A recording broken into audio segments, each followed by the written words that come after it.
Well, gather round. It is children's time. Question for you right out of the bat, right out of the gate. Do you know how tall you are? How many inches? How many feet? And if you're in a room where there is an adult, are you taller than them or shorter than them? Now, when we're children, we're usually considered small, but we are growing. I want to show you these seeds. You see the picture of these seeds? Are redwood tree seeds, and you can see how small they are. And in the next picture, after they've been planted, you can see that tiny little plant. Well, that tiny little plant becomes this. Wow! Look at how tall those trees are.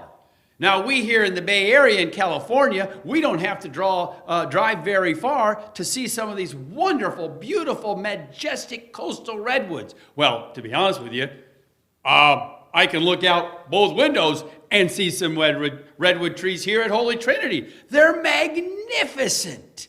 You know, all things in life begin when they're tiny.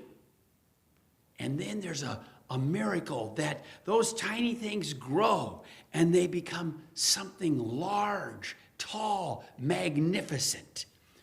Let me give you an example of something. Did you know that there are only 12 notes in Western civilization's music? Those 12 notes, though, grow into some beautiful, wonderful songs, lullabies, and symphonies. Give you another example. Take our alphabet. There are only 26 letters in the alphabet. But those 26 letters make stories, histories, and poetry. It's wonderful. Jesus started as a tiny little baby in a manger and grew to become a man and grew to become a leader, a teacher, a rabbi, and then shared with us that he was the Messiah. Oh, man. You know what? There are some wonderful things, beautiful things, fabulous things, and they might have small, tiny beginnings. Well, Jesus talks about it in the text you just heard, about the mustard seed, a very tiny seed, but it grows into a plant that even birds can nest in. Do you know? And Jesus' birth thousands of years ago has grown into a movement of faith, a life that has affected so many people throughout history. We're like a garden, and God plants seeds within our hearts. And God encourages us not just to do big, important things, but God says, you know what?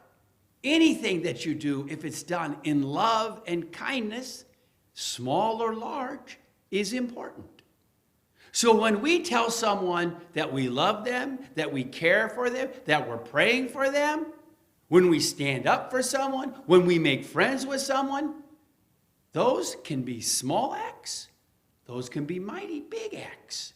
But Jesus says all are important. So go out in the world this week and do and spread seeds, acts of love, kindness, forgiveness, and grace. I'll see you next week.